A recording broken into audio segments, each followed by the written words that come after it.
Alright, so after checking, you are eligible to apply for this DV lottery program. Log onto the official website where you can start your application. You just have to register yourself for this 2026 DV lottery program. As you can see here, the entry submission for DV lottery 2026 is just from October 2nd to November 5th. So in this video we are just going through the registration form, so calm down as we dive into it.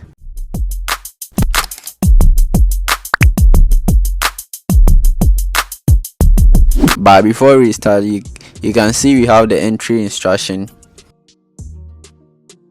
So if you want to read more, you can tap on here and you will be able to read more information about the entry. So you just have to take your time and read all this information and understand it well.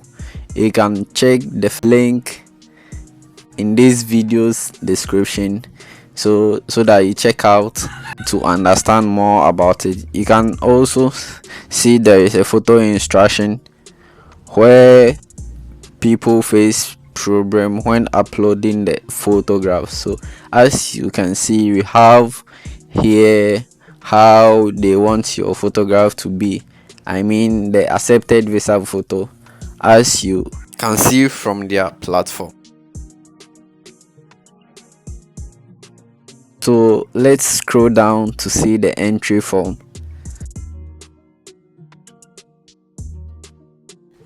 Just tap on begin entry to start your registration. So you can see here is the diversity visa entry form, and this is going to take you up to 30 minutes to complete this form. So you just have to enter this code here. I mean this captcha, is it captcha or whatever? Yeah.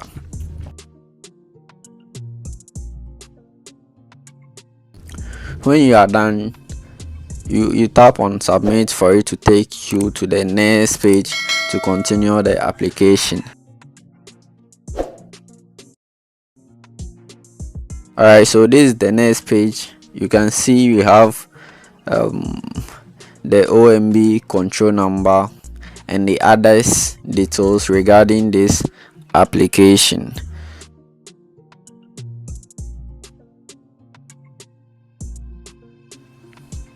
So as you can see, enter your first name, last name, middle name, and the rest. This is not anything to involve third person. Remember, it is free registration, so don't pay for anyone to do it for you. Follow the rest of the details carefully and keep your unique confirmation number. I mean the entrance name, the confirmation number, the year of birth, and the digital signature, so that when the result is released, you just have access to check your status whether you were selected or not. Remember, you'll not be able to retrieve this number after you close it, so you have to just screenshot it or download the form and keep it somewhere or write it down somewhere for later retrieve. Alright, so check in this video's description for the link and start your application. If you want more videos like this, you can just subscribe if you haven't subscribed yet, and you also comment in the comment section and like and share it to your friends for it to reach others. Thanks for watching. Hope to see you in my next video. I'm Eunice Prince and I'm out.